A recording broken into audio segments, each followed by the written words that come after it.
Hoje a gente vai entrar em um tema que ainda é pouco falado, mas extremamente importante: tecnologia aplicada à saúde e principalmente carreira internacional nessa área. Para esse episódio, eu trouxe alguém com uma trajetória muito sólida e ao mesmo tempo pouco comum, a Fernanda Bigolin. É doutora em tecnologias e sistemas de informação e uma grande especialista em organizações que operam em ambientes de alto risco e hoje atua diretamente com a interoperabilidade na área da saúde em Portugal.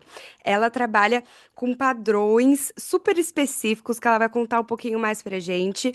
Além disso, ela é super ativa nas redes sociais, palestrante, pesquisadora. Fernanda, seja muito bem-vinda ao podcast. Vai ser um prazer entender mais sobre a sua trajetória hoje. Olá, tudo bem, Júlia? É um prazer estar aqui. Agradeço muito a oportunidade de estarmos aqui para conversar sobre essa vida profissional, sobre a nossa trajetória. Eu acho que é extremamente valioso. Obrigado mesmo pelo convite. Que ótimo. Então conta pra gente um pouquinho, né? Como que foi essa transição para o Brasil, Portugal? Como que começou esse interesse em sistemas? Já foi no Brasil? Foi quando você foi para Portugal? Conta um pouquinho para nós sobre a sua trajetória. Então, toda a minha trajetória profissional sempre foi na área da tecnologia. A minha formação também. Então, a minha formação em si é em sistemas, em ciências da computação. Depois eu entrei na parte de, fiz MBA, fiz pós e eh, concluí um doutorado há pouco tempo também em tecnologia e sistemas de informação. Esse doutorado eu fiz aqui em Portugal e as minhas outras formações então foram no Brasil. Então, no Brasil mesmo, eu sempre atuei como na área da tecnologia, né? Então, comecei lá a minha carreira profissional como programadora e assim foi. Analista de sistemas. Então, deixei um pouco a parte mais de programação, passei a envolver um pouco mais de negócio. E no Brasil, eu trabalhava com sistemas de gestão, os IRPs, como nós conhecemos. E quando eu vim para Portugal, então, eu entrei numa área nova para mim que era totalmente desconhecida, que é a área da saúde. Então, eu tive que aprender as tecnologias que são utilizadas na área da saúde, que não tem nada a ver com o que a gente.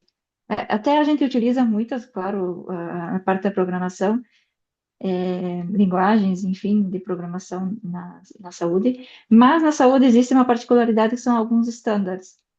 E em outras áreas, é claro, também tem, mas definidas para outras áreas.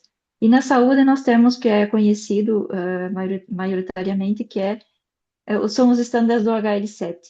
Então, eu acabei me tornando especialista nesses estándares, que são o HL7 Fire, e também uma versão mais antiga desse standard, que é o V2. E o que esse standard faz, teoricamente, é criar, são padrões, né, para que a gente consiga enviar e trafegar a informação entre o ponto A e o ponto B, por exemplo, em sistemas interoperáveis. Ou seja, o sistema A envia informação para o sistema B e o sistema B consegue interpretar aquela informação exatamente como ela foi enviada. Então, o sistema A tem a certeza que o B conseguiu compreender porque falam, digamos assim, de uma forma muito genérica, a mesma linguagem e os mesmos padrões. Então, isso fica muito mais fácil para trocar informação entre as entidades ou entre próprios sistemas, dentro da própria entidade, muitas vezes, e com mais segurança, né? Eu digo que a segurança é tanto para a entidade, imagina, para os pacientes também, a segurança aumenta, porque a informação é a mesma que sai do ponto A e vai para o ponto B, e ela é Uhum. interpretada de forma correta, usando esses estándares. Então, é nesse ponto que eu hoje trabalho, me especializei nesses estándares, e acredito que existe muito ainda para aprender, eu já estou há alguns anos nessa área, Eu e ia é te uma área perguntar fantástica. isso, né? Quando você estava no Brasil, você não trabalhava na área, da saúde, né? Há quanto tempo que você está trabalhando nessa parte? Eu trabalho com isso desde 2018, trabalho especificamente com esses standards. Uhum. Eu já tenho aqui alguma facilidade em comprar muito facilmente tanto a parte de negócio na área da saúde quanto essa parte dos standards. E É uma quando área muito você específica. fez essa mudança para Portugal, né? Acredito que quando você já foi fazer o doutorado, já abre muito a nossa mente, né? De conhecer outro país, entender novas culturas. Isso é super importante para uma carreira. Mas como que foi esse processo de adaptação para você, Fernanda? No início foi um pouco complicado, não foi fácil, mesmo a gente sabendo que é o mesmo idioma, algumas coisas, claro que algumas palavras são diferentes, claro que não é exatamente tudo igual, Você foi mas sozinha sendo o mesmo mesmo? idioma, sim, sozinha. Sendo o mesmo idioma já facilita, digamos assim, algumas, principalmente a parte de burocracia, enfim. Sim, Mas sempre é aquele choque, né? Você chega numa outra cultura, não tem nada a ver com a sua cultura, muda a alimentação, o clima, teoricamente é o mesmo. Isso eu não posso dizer que mudou muito, porque praticamente é o mesmo do clima que eu tinha lá no Brasil.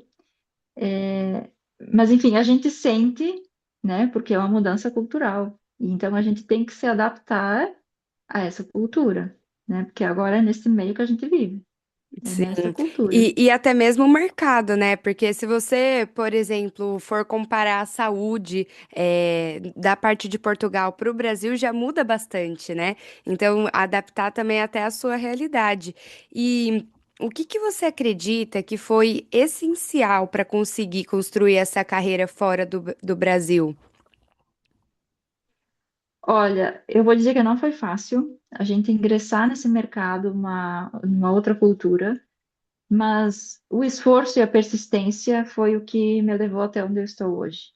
E muito estudo, né? Eu não posso deixar de referenciar isso, porque eu não me tornei especialista simplesmente do nada. Isso foi sendo construído com muito esforço e muita dedicação, né? Eu não conhecia nada desses estándares quando eu comecei a trabalhar com a saúde, não conhecia absolutamente nada. E foi começando, né? E a gente vai se adaptando, vai estudando todo dia e sempre conseguindo ver o que que o mercado tem, o que que a gente pode fazer, o que que essas tecnologias proporcionam, o que que a gente pode unir o negócio a essas tecnologias. E a gente sempre vai aprendendo todos os dias. Com certeza, né? E é interessante que você comentou o que que você faz ali na prática, né? E hoje, por que que é tão importante isso na área da saúde? Você vê, estudos, esse trabalho também na parte do Brasil. É interessante porque saúde é um tema muito falado hoje em dia, pós-pandemia, né? O que que você, vê nesse mercado, nas novas tecnologias? Esses estándares que eu trabalho, que eu me especializei, são utilizados em diversos países, né? Assim como aqui, na União Europeia, os Estados Unidos também usam, o Canadá, o Brasil também utiliza. Cada país, não vou dizer que são todos, porque é um estandar gratuito, mas existe aqui uma certa eh, dedicação, né? Principalmente para implementar e para conseguir que as entidades adiram eu não sei como é que é a palavra certa, mas que utilizem essas tecnologias. O Brasil também utiliza, cada país na sua escala, mas eu vejo que cada vez mais a gente acaba por integrar essas tecnologias porque a gente precisa de mais segurança na informação. Mais segurança que eu digo o paciente também precisa se sentir seguro. Não é só a segurança da informação em si dentro da entidade, mas a informação que trafega dentro da entidade, que passa para outras entidades, é, e o paciente saber que quando ele vai dentro do próprio hospital, imagina, num departamento, as informações dele que estão lá são as mesmas que estão num outro departamento. Ou seja, ele quando muda de departamento, ele não precisa se contar toda a história dele de novo, porque Tudo lá se tem toda a conversa, informação. né? Exatamente, está tudo interligado. Então, isso facilita muito, agiliza o atendimento e, sem dúvida, a segurança também fala muito alto. Com certeza. E você trabalha com um conceito de Reliability Organizations, correto? Conta pra nós o que Exatamente. que significa isso, por que que é importante? Conta pra gente um pouquinho. Esse conceito eu já venho trabalhando há alguns anos e eu conheci esse conceito dentro na investigação no meu doutorado, que é tecnicamente organizações de alta confiabilidade. E o que que são essas organizações de alta confiabilidade? São organizações que vivem no limite do risco, mas mesmo assim elas têm baixas taxas de falhas e de erros. E porque imagina, numa organização de alto risco, que são as consideradas de alta confiabilidade, elas têm baixíssimas taxas de risco. Isso por quê? Porque elas seguem, essas organizações, alguns princípios e algumas práticas que fazem com que elas consigam manter o nível, de excelência de confiabilidade altíssimo, né? E isso pode ser aplicado por qualquer negócio, né? A gente pode utilizar o que elas fazem e aplicar em qualquer negócio. Claro que isso não é uma receita de bolo, né? Cada empresa tem, cada negócio tem as suas particularidades e a gente pode utilizar esses pequenos princípios e as pequenas práticas dessas entidades e aplicar em qualquer negócio. Que legal. Em qualquer empresa, em qualquer área. Em qualquer área, imagina, a área da saúde também é uma área de alto risco. Então, a área da saúde se preocupa muitas vezes imagina dentro de um hospital, com a parte das urgências, com a medicação. Cada área tem a sua particularidade Uhum.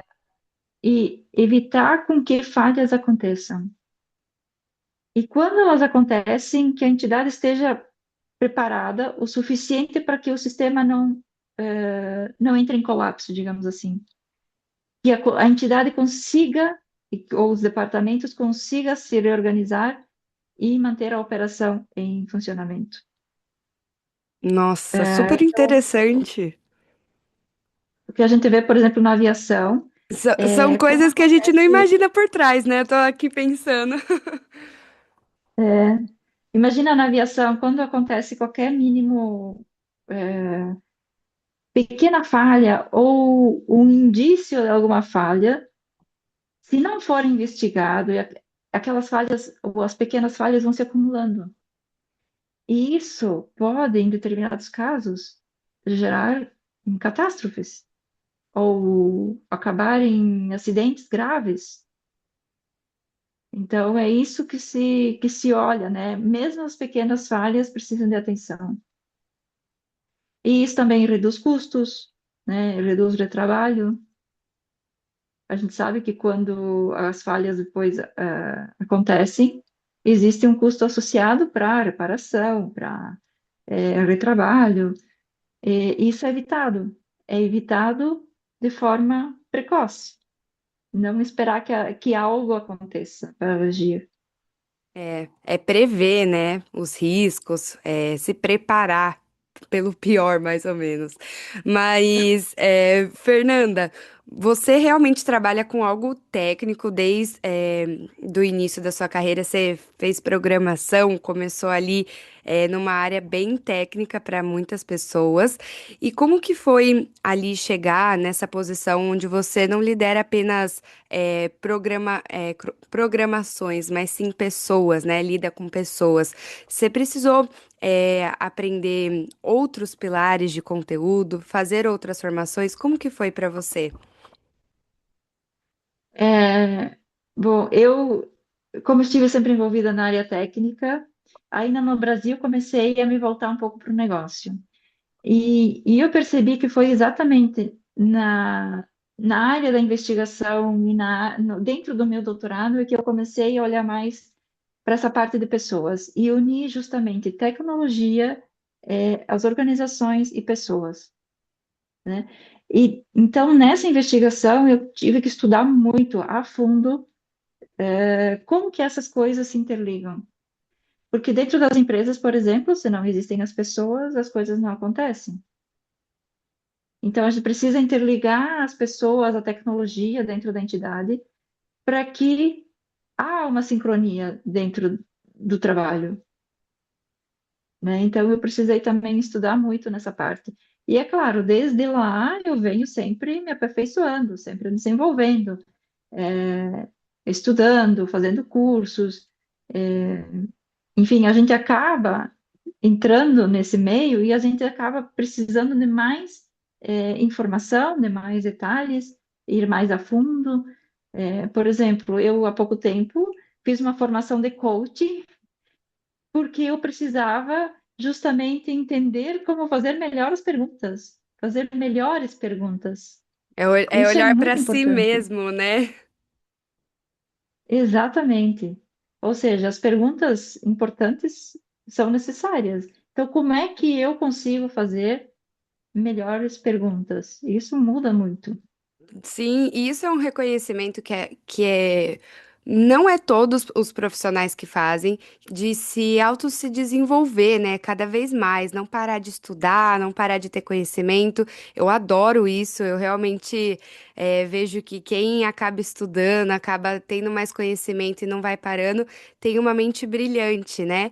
E você reconhecer isso, né, de precisar se desenvolver, é muito importante. E falando, saindo um pouco da área técnica, né? Falando um pouco mais da Fernanda fora do trabalho, na sua vida pessoal, como que é com a sua família, com seus filhos, se você tiver? Conta um pouquinho pra gente como que você equilibra, essa carreira tão exigente, né? Eu vou dizer que eu sempre tive uma vida muito agitada, né? Eu nunca consegui parar efetivamente, né? Mas vou dizer que eu consigo equilibrar tanto a vida pessoal quanto profissional. Sempre é tudo muito exigente, né? Eu me cobro muito. Então, eu já, por exemplo, eu tento visitar minha família pelo menos uma vez por ano, isso é norma. Mesmo eu estando fora do Brasil, eu procuro sempre que possível estar lá. Mas a minha vida, né, sempre conjuga a vida profissional e a vida pessoal. Acredito que consigo alinhar as duas coisas muito facilmente. Ai, que bom, né? Vejo muitos profissionais hoje é, trabalhando para que isso melhore cada vez mais, né? Por conta até mesmo do burnout muito falado hoje em dia, a gente vê que as pessoas se preocupam.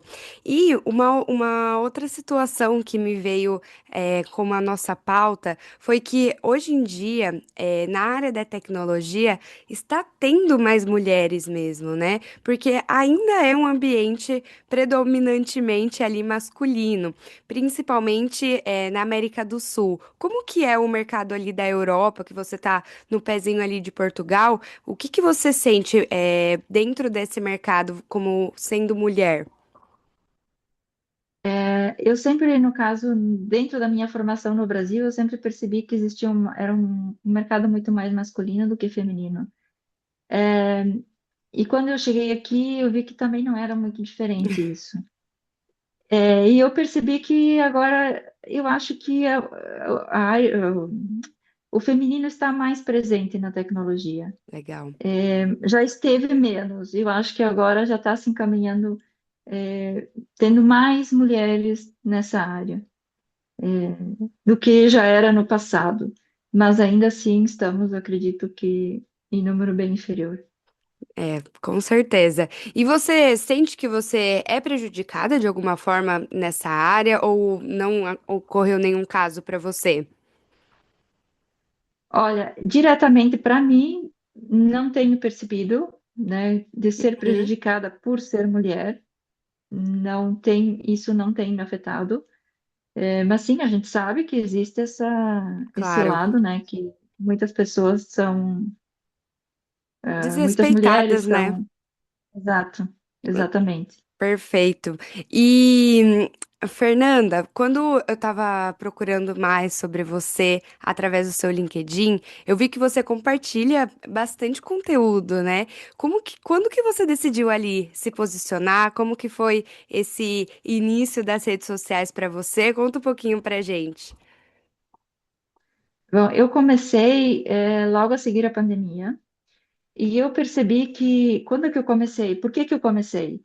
Porque eu percebi que existia um, um leque aqui de conhecimento que era justamente organizações de alta confiabilidade. E eu percebi que era um assunto pouco falado. E eu comecei a falar sobre esse tema. É claro que eu já escrevi artigos científicos, já tenho um capítulo de dois livros agora, o meu último livro foi lançado o mês passado. Então, existia aqui pouca informação a esse respeito. E eu comecei a me expor no LinkedIn. Foi a rede social que eu elegi para me expor e para criar essa autoridade nessa área.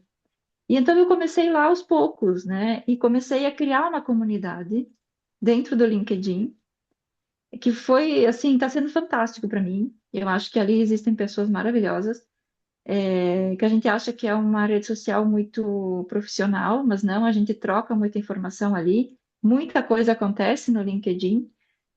Então eu criei ali uma comunidade e muitas pessoas já me conhecem e sabem que eu falo desse tema. Inclusive, foi do LinkedIn que eu recebi vários convites para fazer palestras sobre alta confiabilidade. Que legal! E em Portugal, no Brasil também, abriu portas para E- você. Exatamente, eu fiz no Brasil, fiz em Portugal, fiz no Peru, fiz em vários, muito voltada para a área da saúde, de empresas, mas sempre nesse tema de alta confiabilidade. Que legal. Nossa, eu vejo que o poder das redes sociais só vai aumentando, né? Eu que trabalho com isso já vai fazer 4 anos, eu falo assim, gente, quem não tá no digital fica para trás. E não é apenas ganhar dinheiro no digital, é a visibilidade, é a troca de conhecimento, conhecer pessoas, e isso agrega muito a vida das pessoas. Eu fico feliz olhando esse impacto que teve com você, né? E você sente alguma dificuldade, assim, em postar, em interagir, em criar conteúdo? Como que é esse lado para você de criadora? No início, eu confesso que foi muito mais difícil. Por quê? Porque eu tinha uma visão muito mais acadêmica. Então, os meus textos eram muito com base, como é que eu vou explicar? Acadêmica mesmo, não E era um texto técnico, né? fluido e Uhum. mais técnico. E eu tive que aprender a desconstruir isso. Isso Que para mim foi difícil. legal. Aham. E mesmo agora eu tenho que cuidar para não ser assim, que o meu texto não tenha aquela visão muito técnica e muito científica. Recontar, Falar com uma né? linguagem. E contar uma história, né? Uhum. Então, tive muito mais dificuldade no início. Agora eu já estou mais dentro da linguagem, já tenho um pouco de mais facilidade, mas claro que sempre não é fácil criar conteúdo, né? Quem cria É, sabe com que não é certeza. assim tão fácil. É verdade. É bem difícil tirar as ideias da cabeça, né, e colocar para fora, principalmente quando é algo técnico, que tem que explicar o conceito, igual você explicou pra gente aqui, e trazer ali para que a pessoa entenda de uma forma mais fácil, mais agradável, né? Então é bem interessante. E, Fer, olhando para frente, assim, o que que você acredita que vai mudar na tecnologia? Principalmente na área da saúde nos próximos anos. Qual que é a sua visão assim de mercado? Agora a gente está no momento que a gente fala muito em inteligência artificial, né? Para tudo é inteligência artificial.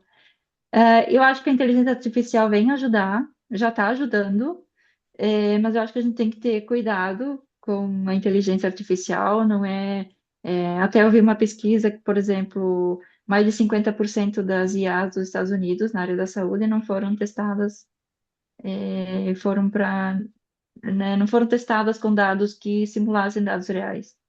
Ou seja, a gente tem que ter um cuidado acrescido, eu acredito, não é simplesmente criar sistemas com base nisso, mas ter todo o cuidado, porque eu acho que o paciente, principalmente a segurança dele e a segurança do profissional, das entidades também, tem que ser privilegiado. E eu acredito que essa parte dos estándares que eu trabalho também vai evoluir.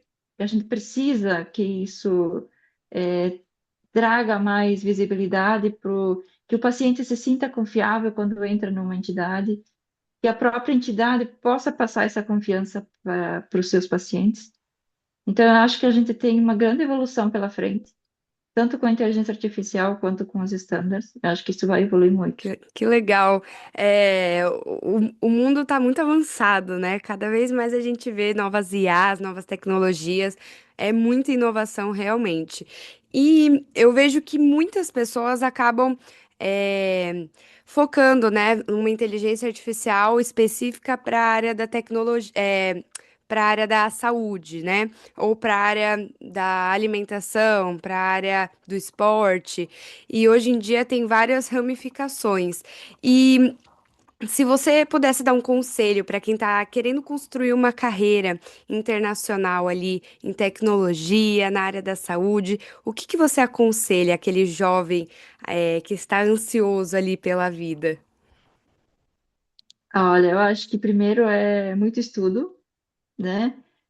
A gente sabe que não é fácil começar uma carreira. Ok, a tecnologia talvez não, já tem mais opções, né? Porque a gente tem muita coisa gratuita, muita coisa disponível. Então, se a pessoa é aplicada, ela consegue, de certa forma, se desenvolver. Mas acho que muito estudo é importante e fazer as coisas com qualidade, com muita segurança, acho que isso é muito importante.